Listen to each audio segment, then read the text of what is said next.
Merci de nous rejoindre pour cette deuxième partie du 14-15 de Radio J. Tout de suite, c'est l'heure du grand entretien. Vincent Maréchal, bonjour. Bonjour. Merci d'avoir accepté notre invitation. Vous êtes professeur de virologie à Sorbonne Université. Le gouvernement a donc présenté hier soir de nouvelles restrictions contre le coronavirus, notamment la généralisation du couvre-feu à 18h. Alors que pendant ce temps-là, l'inquiétude grimpe au sujet des variants du virus. Quelle est la dangerosité de ces variants, notamment le variant le plus connu, le variant britannique ? Alors, la dangerosité, en fait, n'est pas liée tellement au fait que le virus provoque une forme plus grave de la maladie, mais davantage au fait qu'il est beaucoup plus contagieux, ce qui veut dire que dans les périodes où les gens ne portent pas le masque, en particulier, eh bien, les contacts peuvent aboutir à une transmission bien plus rapide, notamment pendant et les efficace repas, du virus. Pendant les périodes de repas, notamment. Alors, évidemment, toutes les périodes, exactement, toutes les périodes dans lesquelles la distanciation est difficile à tenir, les repas sont des zones à risque et on s'inquiète évidemment, on l'a dit, on est plusieurs à avoir souligné l'importance notamment de surveiller les cantines scolaires quand les enfants sont en face à face, mais également on peut penser aux restaurants d'entreprise également, où on a décidé de déjeuner le midi ou le soir. Est-ce que les mesures qui ont été annoncées ça va être plus difficile maintenant. Hier concernant les cantines vous paraissent suffisantes pour freiner la tendance épidémique à la hausse? Alors c'est toujours difficile à apprécier. Ce qu'il va falloir qu'on apprécie, c'est mettre en place des mesures et regarder le plus vite possible, donc dès la semaine prochaine, dès la semaine qui vont suivre, l'impact de ces mesures. Et surtout, à mon sens, si ces mesures ne s'avèrent pas suffisantes, là effectivement, il faut que très vite on ait une réflexion sur des mesures qui doivent être plus strictes, afin encore une fois d'éviter que les services hospitaliers ne soient débordés. Vous pensez à quoi? Un reconfinement? On peut penser au reconfinement, mais vous avez vu également que dans les mesures de confinement, il y a différents niveaux de sévérité, on va dire. Le confinement de mars n'avait quand même rien à voir avec le confinement du mois de décembre.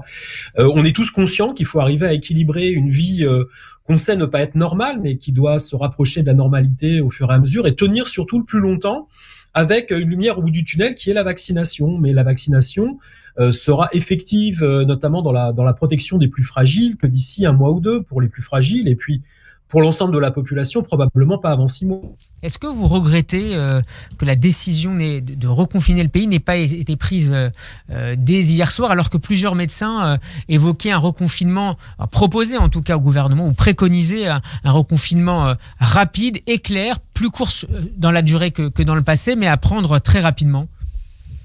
Alors, je ne suis pas médecin, mais je pense que vous faites référence en particulier à la tribune que j'ai co-rédigée avec un certain nombre de collègues, qui était sortie dans Le Monde et qui préconisait surtout le fait de ne pas attendre avant de prendre des mesures. Donc, je pense que le point important, c'est qu'on entend le gouvernement prendre des dispositions. Le confinement a quand même un poids économique très lourd, un poids psychologique très très lourd, et puis évidemment, dans le confinement, se pose toujours la question de du maintien de l'ouverture des écoles. Et là, il faut être clair, on peut pas prendre encore le risque d'exposer davantage les enfants et les plus fragiles en particulier à un risque de rupture dans le système scolaire. Donc il faut trouver des mesures qui sont adaptées. Bon, l'idée d'aller vers quelque chose de progressif avec un couvre-feu est une idée qu'il faut tester, mais dont il faut rapidement pouvoir éprouver les effets. D'ici 10-15 jours, c'est ça à peu près ? Oui, on va le voir, c'est-à-dire que très rapidement, si on voit que le nombre de cas commence à augmenter de façon importante et que le couvre-feu ne parviendra pas à juguler alors j'aime pas parler de 3e vague, je pense que malheureusement c'est plus un rebond de la 2e, et bien si on n'arrive pas à juguler ce dispositif, il faudra effectivement trouver des moyens un peu plus stricts, oui bien sûr. Vincent Maréchal, est-ce que les enfants sont cette fois encore plus sensibles aux variants britanniques en particulier ? Alors ça c'est le sujet qui intéresse beaucoup. Moi depuis déjà quelques semaines je pointe du doigt qu'il y a un angle mort en France, on le sait. On sait que les variants classiques infectent moins les enfants. Alors quand on dit enfants, faut faire attention. Il y a tout un tas de classes d'âge. Moi à partir de 10 ans, je considère que les enfants présentent un peu le même risque que les adultes. En revanche, chez les enfants et chez les plus jeunes, on considère que le taux d'infection est moins important en règle générale et que les enfants sont moins capables de transmettre la maladie. Évidemment, la question est de savoir s'il se passe la même chose avec le variant britannique. On sait que les enfants sont infectés avec le variant britannique. Je trouve qu'on manque encore un petit peu de données épidémiologiques strictes pour dire qu'ils sont plus ou moins infectés. La question qui va se poser est, est-ce qu'ils sécrètent plus de virus et est-ce qu'ils présentent un risque majeur avec ce variant ?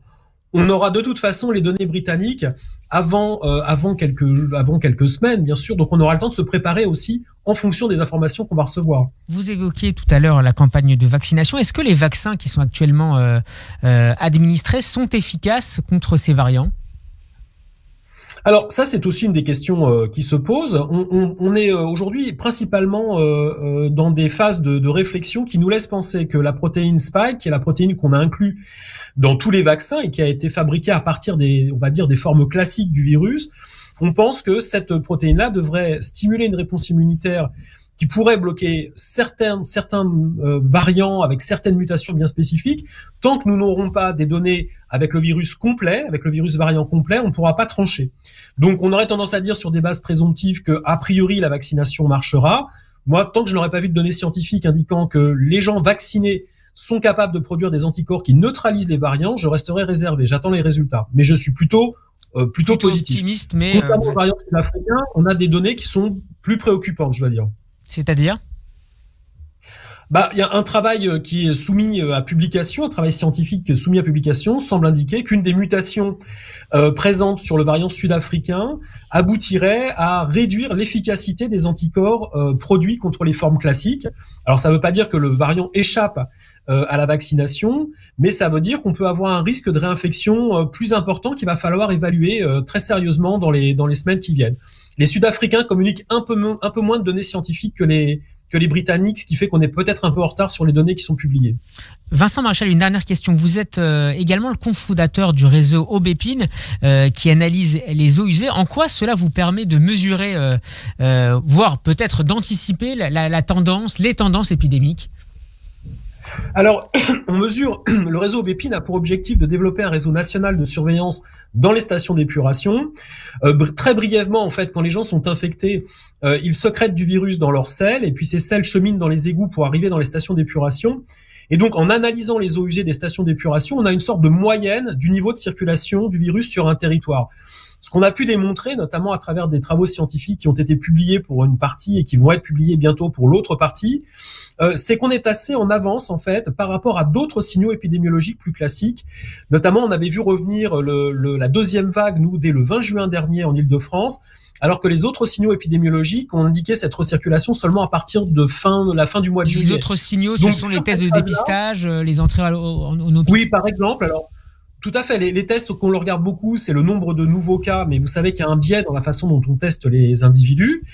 C'est aussi effectivement le taux de positivité et puis d'autres indicateurs, les appels au SAMU, les appels SOS médecins, et puis in fine les indicateurs très très tardifs. Par exemple, on peut citer le niveau d'hospitalisation et la réanimation. Mais quand ces indicateurs hospitaliers s'affolent, il est déjà très tard pour prendre des mesures. L'idée, c'est de fournir des éléments décisionnels précoces qui permettent d'anticiper éventuellement une recirculation et de prendre des mesures adaptées. Les eaux usées, la surveillance des eaux usées, c'est un de ces indicateurs qu'il faut comparer à d'autres indicateurs. Merci beaucoup Vincent Maréchal d'avoir été mon invité cet après-midi. Je rappelle que vous êtes professeur de virologie à Sorbonne Université. Votre interview est à retrouver sur notre site radioj.fr et en vidéo sur notre page YouTube. Bel après-midi à vous.